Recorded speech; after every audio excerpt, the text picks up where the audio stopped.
Sejam todas bem-vindas, sejam todos bem-vindos ao meu canal. Eu me chamo Paulo Davi e estamos gravando uma série chamada Repensando a História. E hoje eu gostaria de nós dessemos uma olhada na civilização grega, muito importante, né? Afinal de contas, é a raiz da cultura ocidental. Então eu quero levantar algumas questões importantes que nós, no mundo ocidental, herdamos dos gregos. Para isso, eu quero mostrar, de maneira geral, como essa civilização se desenvolveu.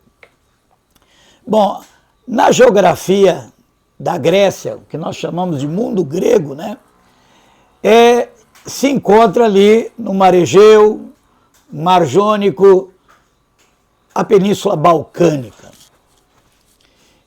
Os gregos vão chegar a essa península depois do ano 1000 a.C. Ali começa essa saga desses indo-europeus, que nós chamamos de gregos, e eram chamados também de helenos. Essas tribos vão chegar ali na Península Balcânica e vão encontrar ali uma civilização, que é a civilização cretense. Esses gregos vão se estabelecer ali na Península Balcânica, vão absorver parte dessa cultura, vão fundar a cidade de Micenas, vão dar origem ao que ficou conhecido como civilização creto-micênica. Esses gregos, né, que são várias tribos, são eólios, jônios, aqueus.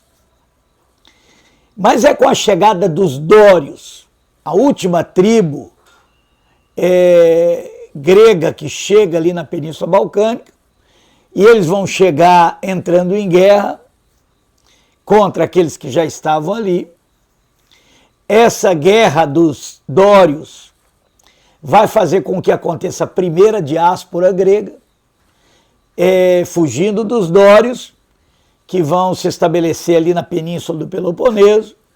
Os gregos vão para o interior da Península Balcânica e ali vão estabelecer um modo de vida rural, formando núcleos baseados em laços de consanguinidade, que nós chamamos de genos. Esse genos, ele é encabeçado por um chefe, que é o mais velho do clã, chamado de pater familias. Então, aparece novamente a palavra pater, que está ligado ao que a gente já estudou, que é o início do patriarcado, né? Que surge depois da descoberta da agricultura no final da pré-história, que é a ascensão do poder do pai, do homem, sobre o poder da mulher, porque antes da ascensão do patriarcado, as comunidades que existiam lá na pré-história de vida comunal tinham como centro da vida comunal a figura da mulher, né? Que a gente vê essa mudança depois do aparecimento da agricultura e das guerras por causa da terra, né? E assim, aqueles que lutavam na guerra passaram a ter um papel preponderante, eles vão se impor a partir de então na história da humanidade. Então o patriarcado começa aí. Então, entre os gregos, nós já vamos encontrar esse patriarcado como centro da vida social grega, nos chamados genos. É uma comunidade agrícola, vive de agricultura e pastoreio, numa relação comunal, pelo menos enquanto o genos conseguia manter essa população. À medida que a população do genos foi aumentando, vamos lembrar que o genos, ele é uma organização social baseada em laços de consanguinidade, onde primos casam com as primas, tios com sobrinhas, primos de primeiro grau, primos de segundo grau, terceiro grau, até que essas comunidades agrícolas não vão conseguir mais se sustentar na base de uma terra comunal. Presta bem atenção nisso. Então é aí que vai aparecer a propriedade privada na Grécia. Vamos lembrar que as civilizações orientais, Egito, Mesopotâmia, a propriedade da terra ela é estatal, a terra pertence ao Estado. A posse é comunal, mas a propriedade da terra pertence ao Estado. Já entre os gregos nós vamos ter uma mudança. Com a desagregação do genus, nós vamos ver aparecer a propriedade privada. E quem é que vai se apropriar da terra no genus? Os parentes mais próximos do pater familias. Aqueles, filhos, netos, aqueles parentes mais próximos do pater familias, eles vão se apropriar das terras, que na Península Balcânica não são muitas, com exceção da península do Peloponeso, que é uma península na Península Balcânica, ali sim onde os dórios se estabeleceram, nós vamos ter as melhores terras e as grandes planícies. O restante da Península Balcânica é montanhosa e pedregosa, são poucas as áreas de planície e são poucas as áreas de terras férteis. Então, essas poucas áreas de terras férteis passaram a pertencer aos parentes mais próximos do paterfamilias, que aí vão adquirir um status de nobreza. Então, é por isso que as sociedades agrárias antigas relacionam a nobreza à questão da consanguinidade, do parentesco com os chefes do clã e também com a posse da terra, a propriedade da terra. Então é óbvio que esses parentes mais próximos do paterfamilias vão se apoderar da terra, vai surgir a propriedade privada, e muitos gregos, então, dos genus vão se dispersar, então é a segunda diáspora grega, e ali eles vão procurar terras nas ilhas do Egeu, e o mais importante, esse parente mais próximo do paterfamilias, ele vai ser chamado de eupátrida, ligando ainda aquele vínculo com a raiz da palavra patriarca, Esses eupátridas são nobres, e muitos vão ali trabalhar, então, na terra dos eupátridas, camponeses trabalhando. A escravidão ela vai surgindo à medida em que esses gregos vão enfrentar outros gregos ou outros povos pela disputa pela terra. Esses vencidos de guerra vão ser escravizados, eles também vão trabalhar. E esse trabalho desses escravos vai ser o trabalho que vai predominar no mundo grego. Então, se de um lado nós temos os proprietários de terra, de outro lado nós temos o trabalho escravo ali surgindo com os gregos. Importante, esse antigo genus que foi desagregado e que agora tem proprietários de terra, vão dar origem ao que nós chamamos de polis gregas, que são as cidades gregas, que são cidades-estados. Os gregos nunca organizaram um estado com todos os gregos dentro dele. Cada cidade é uma cidade-estado. Originalmente, essas cidades são governadas por reis que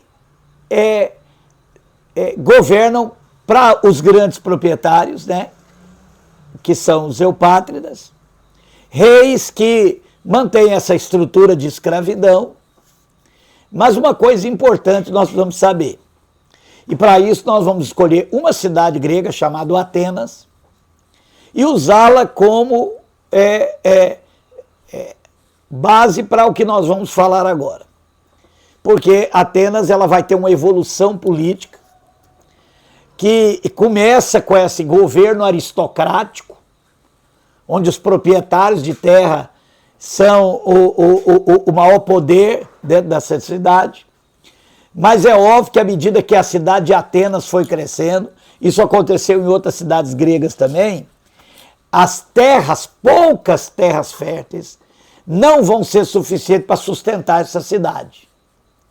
Então, aqueles gregos que não eram proprietários e que se dedicavam ao comércio e ao artesanato, que no começo da história grega era muito mal visto, né? O grego artesão, o grego comerciante, era considerado um grego de segunda categoria, afinal de contas ele não era nobre, ele não era dono de terra.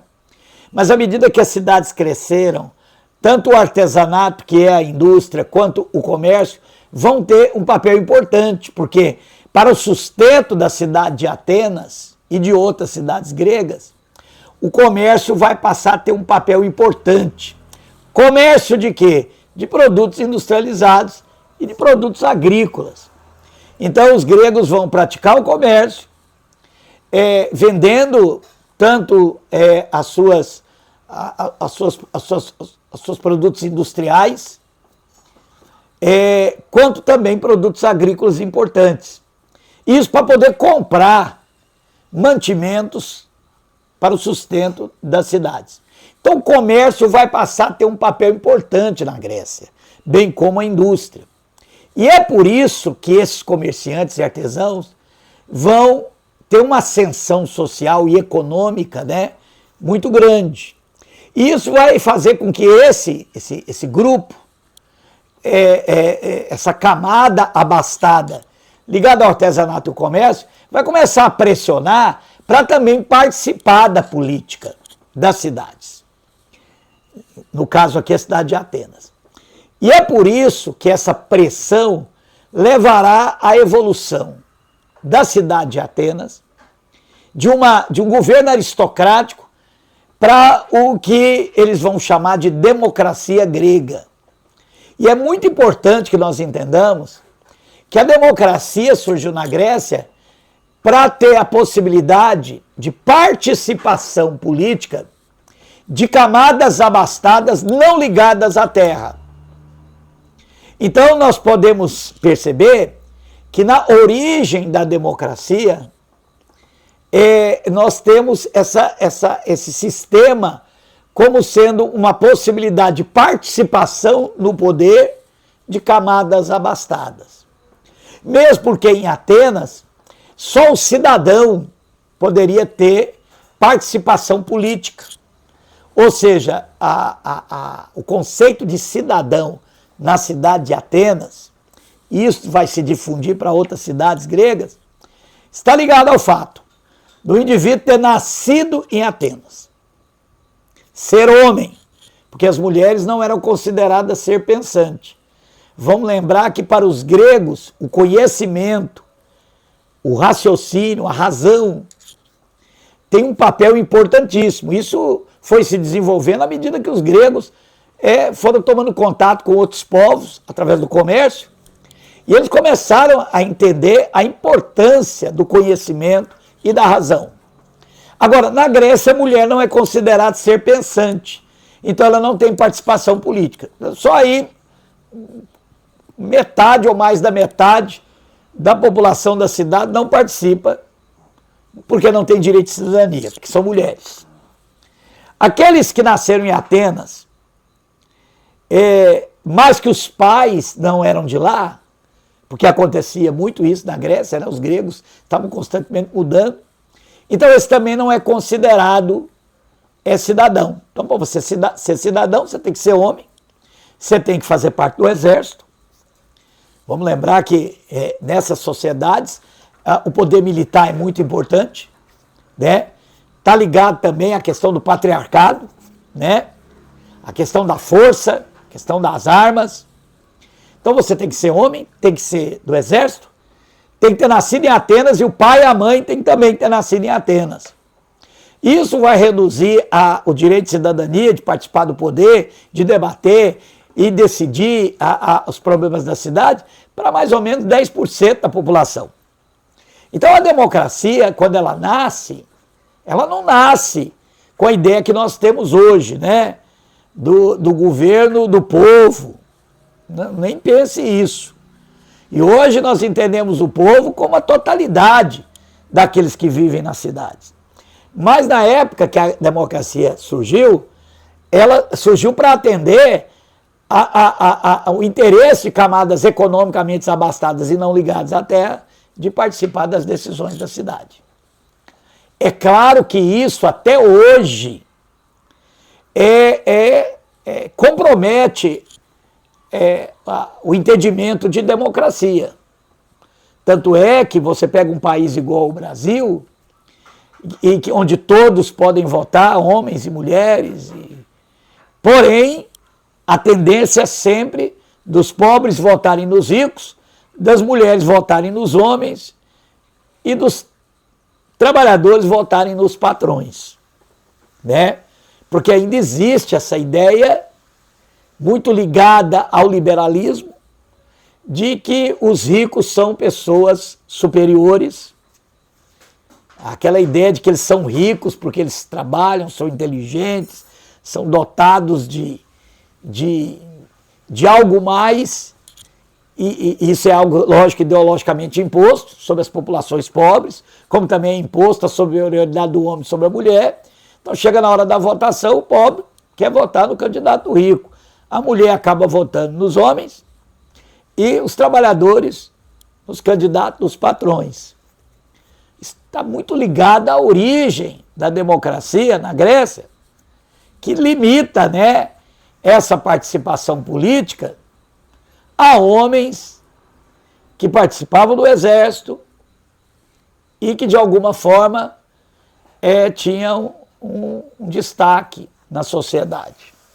Mesmo que todos os homens podiam participar das discussões, é óbvio, né, que prevalecia o interesse das camadas abastadas, quer sejam aristocratas, donos de terra, querem ser grandes comerciantes e artesãos. Bom, esse é o primeiro ponto. E que, de fato, vai influenciar o pensamento democrático e tudo que nós entendemos sobre isso durante toda a história. Outro ponto importante é que, à medida, né, que os gregos vão lutar pela terra e vão ter prisioneiros que serão escravizados e também comprarão escravos de outros comerciantes ali no Mediterrâneo, que também comercializam escravos, que têm como origem guerras. Mas havia na Grécia um outro tipo de escravidão, que era o escravo por dívida. Claro que mais tarde isso vai desaparecer. Escravidão por dívida vai chegar ao fim num determinado momento da história grega. Os romanos também, nós vamos ver quando estudar Roma, eles também praticavam não só a escravidão de prisioneiros de guerra, mas também escravidão por dívida. Então esse negócio de escravidão por dívida e escravidão de vencidos de guerra traz também uma conotação, né, ligada ao poder militar, ao poder dos vencedores, ao poder dos fortes, e que vai criar aquela ideia, né, de que o vencido ele vai se tornar o escravo e aqueles que se endividam também vão ter que se vender àqueles a quem eles devem como escravos por dívida. Estou falando isso porque recentemente eu li de que uma das ideias do Donald Trump nos Estados Unidos seria fazer voltar a escravidão por dívida, que foi uma prática nos Estados Unidos desde seu processo de colonização até um determinado momento aí, no século XIX, onde isso foi tirado dos Estados Unidos. Mas é algo que o Donald Trump cogita, né, em fazer voltar, né? Aquelas pessoas que se endividam, elas devem trabalhar para pagar suas dívidas, né? Isso também é aplicado a prisioneiros, né? Pessoas que foram condenadas, elas devem, então, trabalhar como escravos para pagar suas dívidas sociais. Uma coisa que nasceu lá na Grécia e que, de vez em quando, ventila assim, trazer de volta.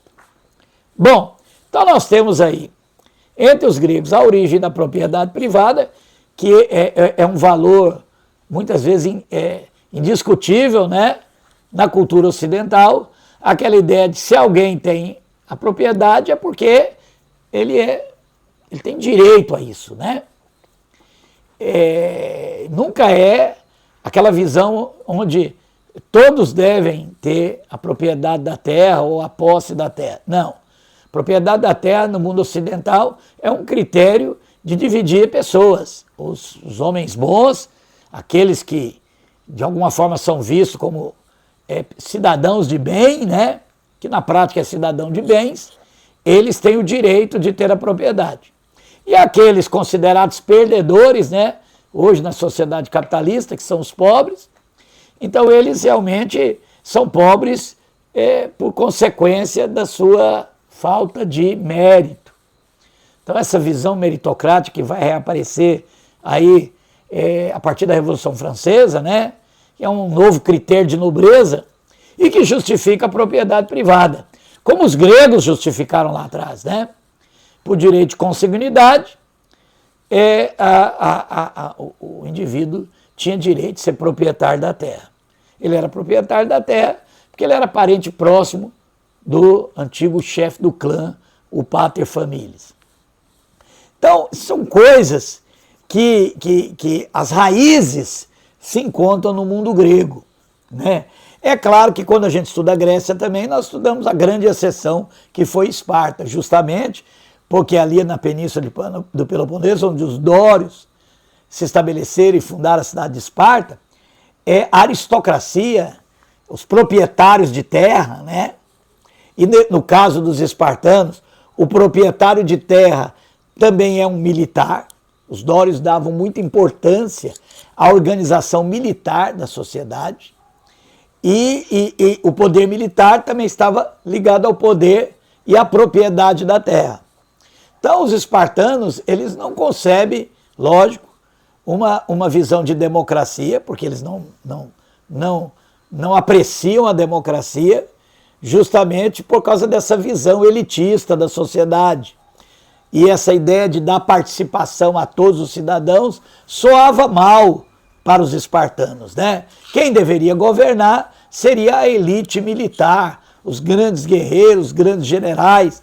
Então, Esparta vai criar um sistema aristocrático militar, né, de controle sobre os escravos, que são os que trabalham para cada espartano, que tem um lote de terra. Mas é óbvio que ele não vai trabalhar na terra, quem vai trabalhar é o escravo. No caso dos espartanos, funcionava assim. E ele vai se dedicar à guerra, vai se dedicar às atividades militares e de controle da grande população de escravos que Esparta tinha. Então, é uma exceção, porque a maior parte das cidades gregas vão seguir o caminho de Atenas, né? Nessa visão de democracia que permite a participação de poder, não só aos donos de terra, mas a todos os grupos poderosos em Atenas. Bom, esse para mim é um ponto importante, já que a cultura grega foi uma cultura tão bem elaborada, de um alcance tão grande, que o Alexandre o Grande da Macedônia, os macedônios vão absorver essa cultura e vão difundir essa cultura pelo mundo, né? Com as conquistas de Alexandre o Grande. Para você ter uma ideia, essa cultura e essa língua e tudo que está ligado à cultura grega eram tão fortes que os próprios romanos, mesmo que conquistaram depois as cidades gregas, porque as cidades gregas vão passar por um problema, um grande declínio, o grande ponto fraco das cidades gregas era rivalidades entre elas, né? Então, nós vamos chegar aí no período clássico, em que as cidades gregas, depois de se unirem em torno da causa grega pela luta do comércio do Mar Egeu, primeiramente com os persas, né? Não primeiramente, mas com outros povos que disputavam comércio, mas o grande destaque foi a luta com os persas, chamadas Guerras Médicas.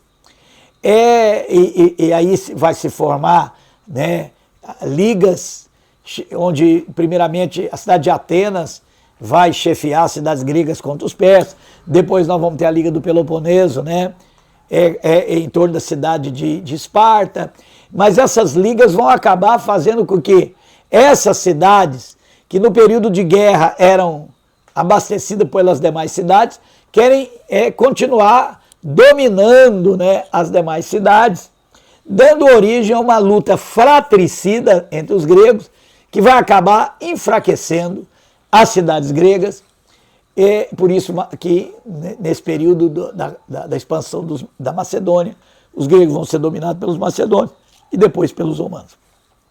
Porém, a cultura grega, ela vai dominar até os povos que conquistaram a Grécia. Então, esse é um ponto interessante e vai influenciar muito, né, dentro do Império Romano. Todas as estruturas políticas do Império Romano, República, etc. Vai influenciar a filosofia romana, vai influenciar inclusive o cristianismo, né, que vai ser, né, organizado dentro do Império Romano. Mas isso é um outro assunto. Hoje, minha intenção era apenas falar sobre a origem da propriedade privada. Então, essas ideias que justificam a propriedade privada vão ser retomadas, né? Elas vão virar lei entre os romanos e vão, né, no momento em que vai acontecer na história uma retomada dos valores gregos, essa questão da propriedade privada vai vir à tona novamente. E a escravidão, né, que vai reaparecer no capitalismo, né, chamado capitalismo comercial, na Idade Moderna. A escravidão volta a ser a principal força de produção no mundo. E, claro, tudo isso tem uma raiz lá no mundo grego. Espero que você tenha gostado, espero que você tenha pensado um pouco sobre essas questões. Continue, toda quarta-feira nós temos aqui Repensando a História. Boa noite.